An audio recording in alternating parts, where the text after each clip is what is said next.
I loved film noir. I loved particularly Out of the Past and Asphalt Jungle and those movies. So it was a sexy movie, and it gave me an opportunity to do a couple things that I wanted to do for the first movie. The language of film noir was very extravagant. Most men are little boys. Maybe you should drink at home. Stylized. Too quiet. Maybe you shouldn't dress like that. This is a blouse and skirt. I don't know what you're talking about. I felt that I could have a lot of fun with this kind of extravagant language. You shouldn't wear that body. The other thing that I had loved about the film noir was the Baroque freedom of the camera.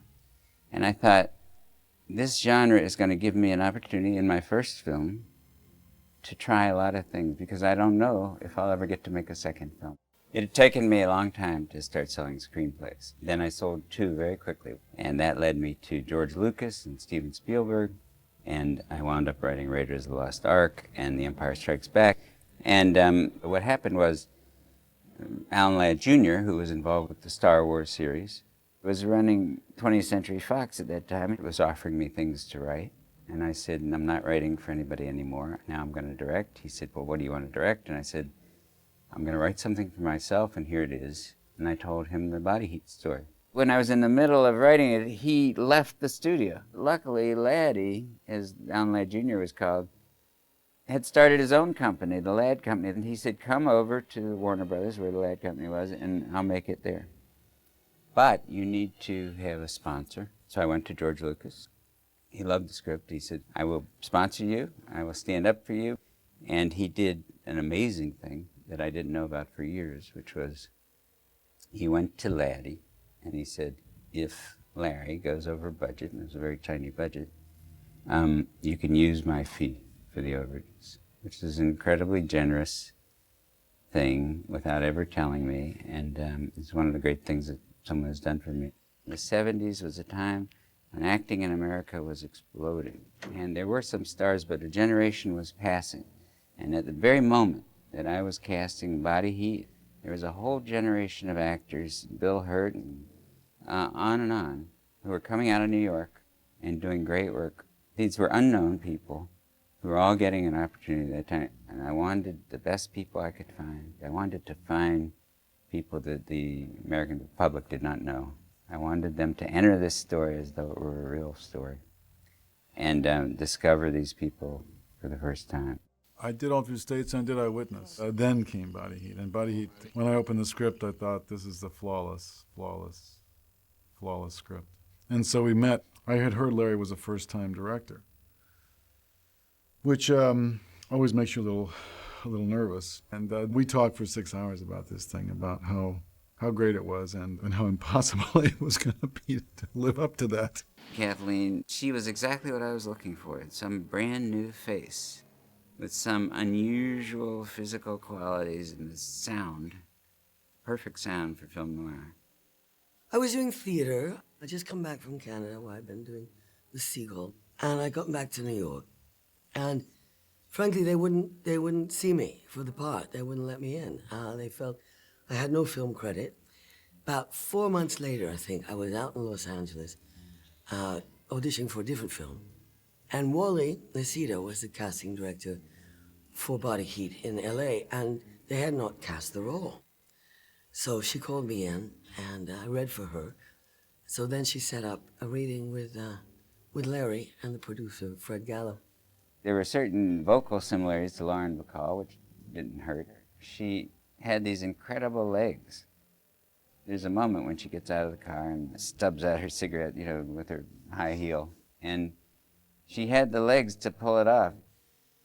And I thought I did well with that. And then I got back to my hotel and there was a message, come back tomorrow. So I came back and read again the next day.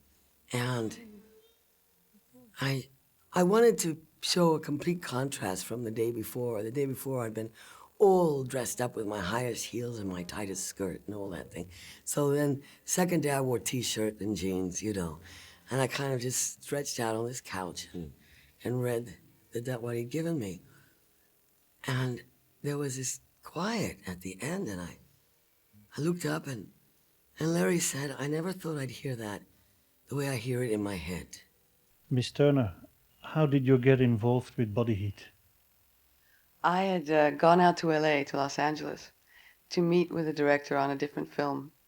And the woman who was casting Body Heat heard that I was there, and she knew me by reputation, basically, from New York, where I live and do most of my work, and asked me if I would be interested in the script, and she sent it to me, and I read the script and went crazy. I just loved it immediately.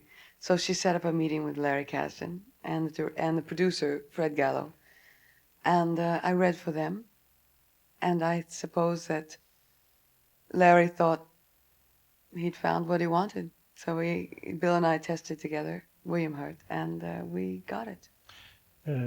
Lawrence Lawrence Kasdan never say why he chooses you. Well, I suppose he saw qualities in me that he had thought of when writing the role, and to my mind there was an immediate knowledge of the character. When I read it, I felt that I knew very much who this woman was right away, and I guess that knowledge communicated itself to him. Is the movie very much like you thought it would be when you read the script? Yes, very, very close. That was the thing that I was worried about, not ever having done film. I wasn't sure how our work, the actors' work, would translate from just that through the editing and the scoring and all the preparation done for film, how it would end up looking. And when I first saw it, it was exactly what we had wanted it to be. How would you describe the film? Well, it's I suppose it's called a murder love story sort of thing. To me, it's about obsession, about single-mindedness. I think that the quality of Maddie Walker, my character, has this incredible ability to close everything out of her life except for this thing that she wants. And the power that generates is fascinating and deadly. Is it so that your femme fatale image in the film, is it a sort of mirror of, let's say, Lauren Bacall in the 40, 50 films, the thrillers? You know, I always have to wonder what Bacall would say if you asked her that question. I don't know. I know that when we started the film, Larry said that, of course, this was a style that had already been established. But we certainly never discussed any other film or character or actor. And in fact, I have not seen most of those films, though I think I should now. But it was never part of my thinking. Was Lawrence Kasdan very specific in his direction? Yes. Oh, How yes. does he work with actors? He is incredibly supportive and trusting. He feels that if he casts the right people, the right actors with enough ability, and if he can communicate to them his vision of what this should be, then it's ours to do with as we will. And he has great trust, great support. It's not so that he gives specific directions from... No, he's not an actor. I had a feeling that the atmosphere, the setting, the photography of the film is as much important as the actors themselves. Can you agree on that? And was that also set out from the beginning? Yeah, I mean, Larry has been thinking about this project for years, and being his directorial debut, it was, of course, tremendously important to him. I think that that the cinematographer as well, a man named Richard Klein, is incredible when it comes to light and especially the shades of gray of night and that kind of thing. And he and Larry together created this atmosphere in which all things are possible. You never have much difficulty with the dialogue because it's not the sort of dialogue that one speaks in daily life. It's not, but it was at the same time so cohesive, and the style, although it was, as you say, heightened, in fact almost melodramatic, was consistent to the point that once you became this character, that's the way she speaks. You know, that's all there is. How was it working with William Hurt? Lovely. He's a wonderful actor. Can you elaborate on that? I mean, how was the... Well, he's a very giving actor in terms of, it was easier for us because we're both stage trained and basically stage actors. And so we already had a common language to begin with. And then in the scenes, he has more knowledge of film work than I do, obviously, having done several films. And he was wonderful in terms of helping me to understand the pacing of the work and the intimacy of it. You worked on the stage and you did television work. Is that good preparation for film work? I think the television was. I did a daytime serial, what we call soap opera in the United States. And I had never worked on camera before. So it was, for me, quite an opportunity to learn how to handle the camera. Even though it was video, it was not like film, and there were 3 cameras or 4 instead of 1. But at the same time, it's good training. And you do almost a show a day. So you learn to make choices and implement them right away, which I think is terrific training for an actor. After a while, though, it just doesn't get good enough, so you've got to leave. So you have more satisfaction doing film work than Much. than Film television. is, I think, the production values are much higher than for television. And at the same time, I think film can be so precise and so almost perfect. It fascinates me. I noticed that it had a beautifully formed structure. And if it has that, then it's probably about something. I mean, even if you don't know what it's about right away, it will help, that structure will lead you to some wonderful questions, at least. And that's basically what it's about. That structure led me to really examine the script and what I thought were its themes and what it meant to me. And so I decided to take a risk. Thank goodness he offered it to me because I really wanted to do it. Was it a difficult part for you? It's the situation. It's the distractions in any given situation which are the enemy. And in a film set, it is incredible. I mean, there's a lot of things going on, and I think finding and deserving the respect of the rest of your co-workers every day, all day, is a tough job. The role itself, I don't think there's anything particularly demanding about it. I mean, in terms of characterization, I think, I mean, if Larry hadn't kept me in check, I think I would have been a lot crazier. But How was it working with the director, with absolutely Kasdan? wonderful, amazing man and director. We went out to shoot the very first day, and we were just doing pickup shots, and everybody told me it was going to be just, like nothing, and I said, great, terrific, because I'm scared out of my mind, I don't want to be here. And we went to the beach, and it was dawn, and we were setting up this shot, and he stepped in, and and we were all waiting, because it was his first time, and it was his first day of his first time, and it's like, you're going to fly or you're not going to fly, And about 15 minutes into it, he just suddenly took a breath and that was it. He had been on a set all his life, and no one ever questioned it, ever. That he was one of the most experienced people anywhere. Because he has an amazing capacity to match his motives and goals to his images. And I think that's one of the strengths of Body Heat, is that what was written on the page is pretty much what you see on the screen. That is an amazing thing to do. Most people don't work that way. I mean, they carry a big bag of Band-Aids around with them, and they hope that it works out. It's like it's not crafted. He is a highly crafted man. I read somewhere that you are a famous actor on the stage, and that suddenly you make 3 films one after another.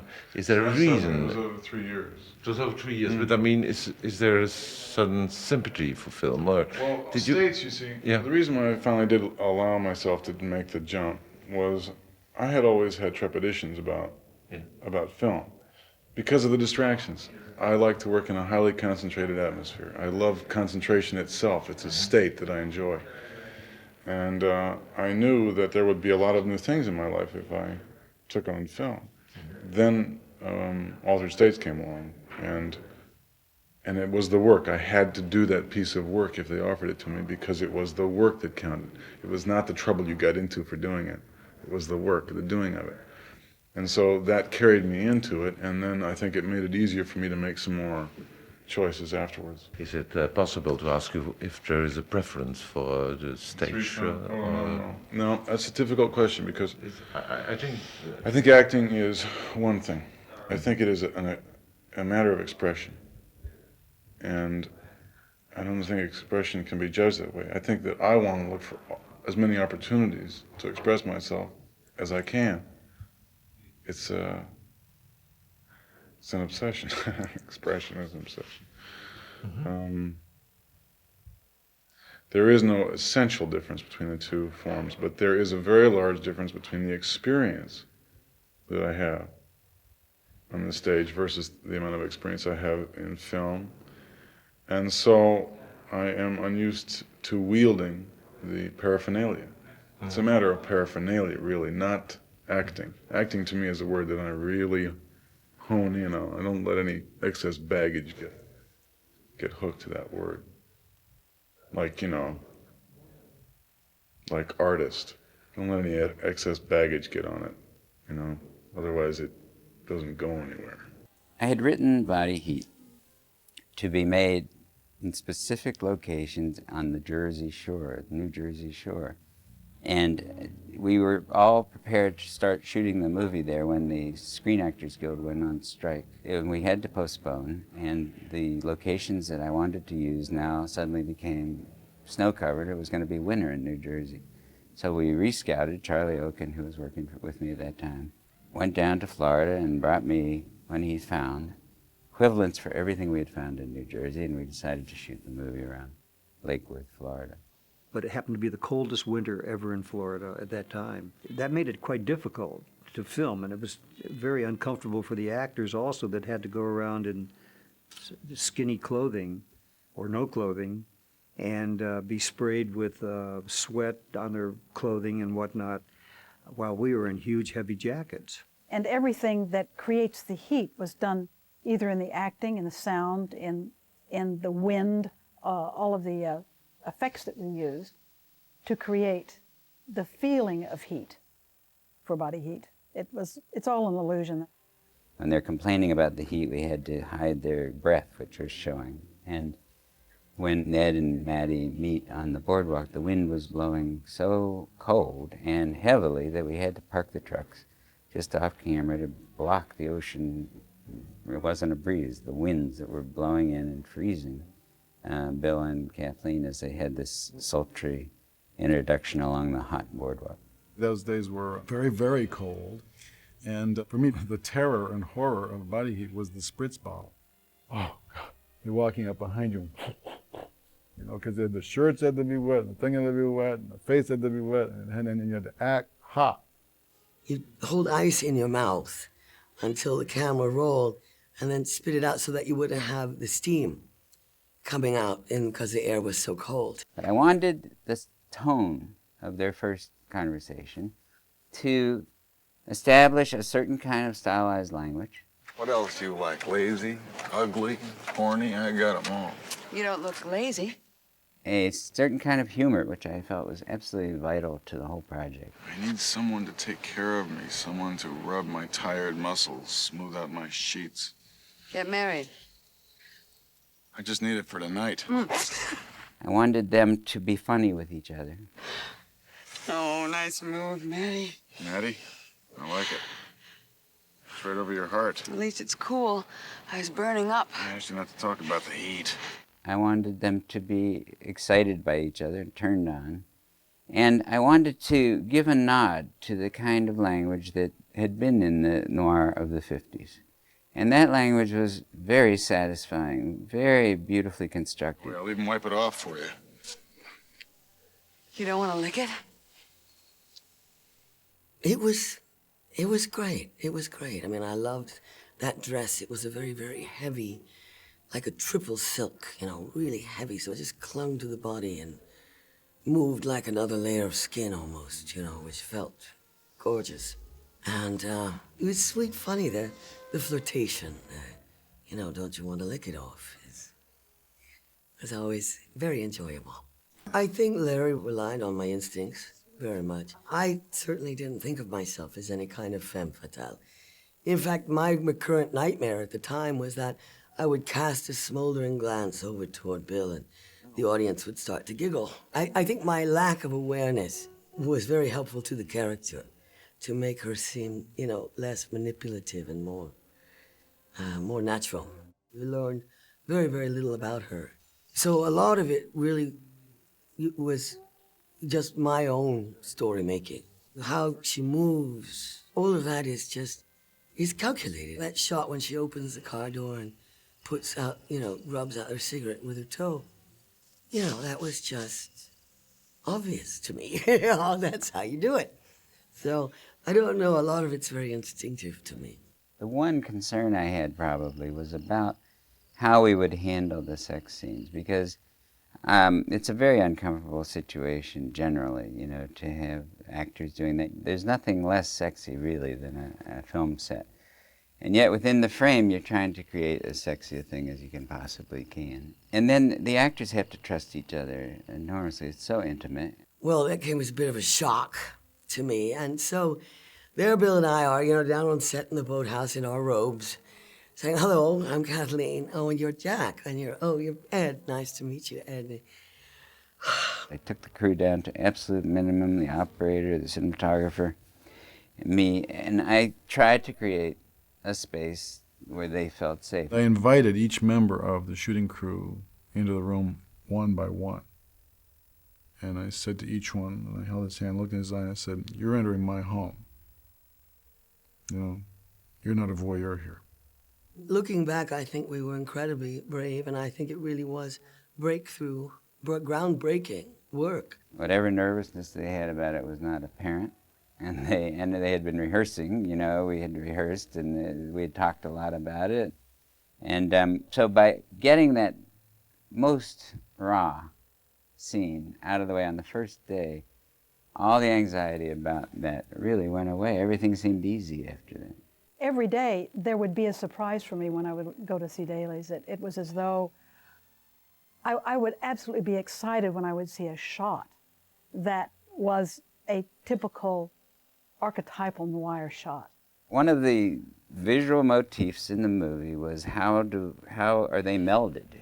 And there are several moments in the movie when their images are melded. And one is when she gives him a hat, but it's not just a regular hat, it's a 1940s fedora, a real film noir hat. And then he says, "I want to see," and she rolls up the window, and her image disappears, and his appears in the reflection on the window, wearing this 40s hat.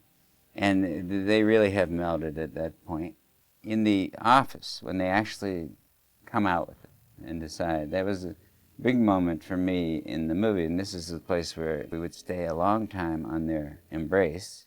And the camera booms up above where we know that ceiling is. And that's the point at which Dick Klein said to me, "Whose point of view is this?" And I said, "It's God's point of view." It really was cinematic, pulling back, which we do often in a film. And not that it was motivated, but it turned out to be correct, really correct. And it was Larry's initial idea. I didn't quite know what he wanted, but I think he devised that extremely well. It is the moment at which they make the fatal decision, and they're choosing between heaven and hell at that moment. In the 70s, we began to see violence depicted the same way we saw sex explicitly depicted. I didn't want it to be like that. It was much more like a Hitchcock film where they're fighting for the gun. And so to me, that in all movies, it's better that way. I'm not that interested to see the explicit thing. And you think it's a movie about them killing her husband, but then at this point, it becomes a movie about her betrayal and her having manipulated him. He's really caught in the trap. He has no choice, really, but he's constantly being drawn to her and put away, drawn to her, and when at the critical moment she actually disappears, when it's good for her to disappear, and he's left holding the bag. And she literally disappears into the blackness at the very moment when he's finally certain that he knows what she's about and that she's been out to kill him and that he's been totally betrayed. we were very aware of this world and wanted to tighten the tension more and more and more until we get at the archetypal shot. The only thing you see is this woman in her white dress. Larry and I were looking at her that night when she walks in that white dress. And we were watching her take, because she just has to turn her back. And since the light was blinding from behind the camera, when she turned for the look, she couldn't actually see anything but the silhouette of the actor off camera. So she looked and she walked away. And as she's walking away, I just whispered to Larry, she's incredible. The shot where we discover Ned in jail, which is along the cells from above, was strictly a case of there was an old jail in Long Beach that was actually set up that way, where it didn't go up to the ceiling. The bars went up and they turned and you could see through the ceiling. And when I saw that location, I said, oh, this is fantastic. We're going to discover him from above. She's been so far ahead of him at each step, but he gets an idea of what might have happened. And then he gets the confirmation in the high school yearbook. And he is confirmed. He's all alone. He's stuck in jail for life. But he is right. He's finally caught up to her. She ends up on the beach, missing him. She's got what she wanted, except that she didn't think she was actually going to fall for the guy. I was looking forward to going into the editing room and seeing how much of it was going to stand the test of the editing and how much would not. When I was looking for an editor, I was absolutely set on getting a woman, because I wanted this very sexual movie to not just be some male fantasy. I wanted a woman's voice in there at the moment when we were making all the judgments about the sexual aspects of the movie. I told Larry that what I loved above everything else was the fact that it had an extraordinary sense of humor. And he said, oh, really? I said, did I say the wrong thing? He said, you're the only person that I've talked to who understood that there was a sense of humor. John Barry's score is very much the kind of thing I wanted, but he did it much better than I had hoped. I mean, I think it's one of the great scores for this kind of movie. They sent a screenplay to me, which I read, which I liked very much. And I said, yes, I'd like to, at this point, I'd like to meet with the director. It didn't seem like it was his first movie. He was very in charge of everything, knew exactly what he wanted, totally clear, and amazingly clear about the music and what he wanted and what he wanted it to do in these specific places. So he'd obviously thought the musical pattern through very clearly. I just thought back to all those Humphrey Bogart movies and all those wonderful movies that were made in the 30s and early 40s. I mean, the main theme is a jazz ballad. And I thought it was appropriate. I thought it was very simple. It was a jazz ballad, plus the figure from the piano, the strident figure of the chords, and then the low end was just the low strings. So it had a fullness. It was very simple, but it had great clarity to it, which is the way I love to work. And I think you have to get that main theme that is like a hook, like the fish. That unity is, to me, the most important thing, because that's the whole score, it's the whole entity. And I was very fortunate to be surrounded by musicians who understood that language and didn't say, what do you mean, or whatever. They were very, very involved in the whole piece, which made life very easy for me. There was a wonderful alto sax player called Ronnie Lang.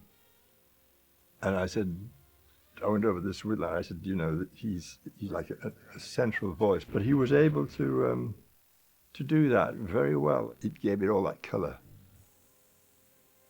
And then when you come to the closing titles and that last scene, you've got to come up with the king piece that really comes through on that in a major level and hits the audience. So they go, oh my God. And it's extremely satisfying when that works. And you can feel it in the audience. When you listen to that closing music, you just say, we nailed the bastards, you know.